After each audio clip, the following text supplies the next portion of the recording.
Para fazer caber o Auxílio Brasil e o aumento real do salário mínimo em 2023, a ideia ainda é de aprovar uma proposta de emenda à Constituição.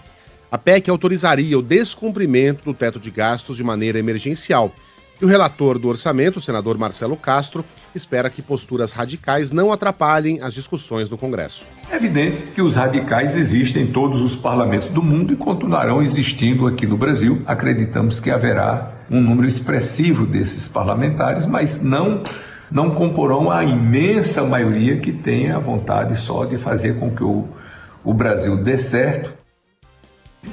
Segundo o líder do governo na Câmara, Ricardo Barros, só haverá consenso para a votação se os limites da PEC forem muito bem definidos. O deputado afirma que uma discussão mais ampla sobre o teto de gastos ou alguma âncora fiscal qualquer deve ficar para outro momento. Esta emenda constitucional que votaremos nesse momento vai excepcionalizar teto de gastos para esse aumento real do salário mínimo e para o Auxílio Brasil. A mudança estrutural do teto de gastos tem que ser uma coisa melhor discutida. Não acho que vai ser votada numa PEC que vai passar uma semana na Câmara e na outra semana no Senado. No fim de semana a gente conversou, ao vivo. Aqui eu estava com a Ellen Brown e a gente falou com o Cláudio Fristac e ele fez um ABC da notícia para a gente com relação ao furo no teto de gastos e ele explicou o seguinte: coisas que a gente já sabe, mas que às vezes ficam um pouco esquecidas, do tipo, 2021 houve furo no teto de gastos. Aí era uma situação atípica, excepcional, pandemia da Covid-19.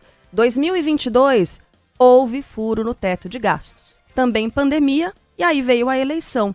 Então, em 2023, pela análise que o Fristac fez de todas as propostas, de todos os candidatos à presidência da República, haveria furo no teto de gastos de qualquer maneira. Se o presidente Jair Bolsonaro tivesse sido eleito, ele teria que furar o teto para conseguir dar conta das promessas de campanha dele. Mesmo para fazer ali o feijão com arroz da economia, para fazer o país continuar girando, ele teria de furar o teto de gastos. Então é algo que já era esperado, é algo com que o mercado vem lidando ao longo dos últimos anos, então isso não serve de justificativa, esse furo, já previsto aí, e essa equipe de transição já trabalhando em cima disso, não serve de justificativa para dizer que o mercado está lidando com imprevisibilidade e aí a saída de investimentos estrangeiros e tudo mais, então não, já era algo conhecido e não serve, então, não pode ser a principal base de críticas ao governo que está nessa fase de transição, aliás,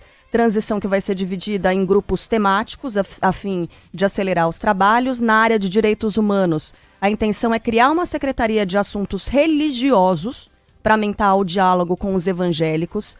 Também deve ser criado o Ministério da Segurança Pública, que passaria a abrigar as polícias federal e rodoviária federal, além do sistema prisional. O número de ministérios do governo Lula ainda não foi anunciado oficialmente.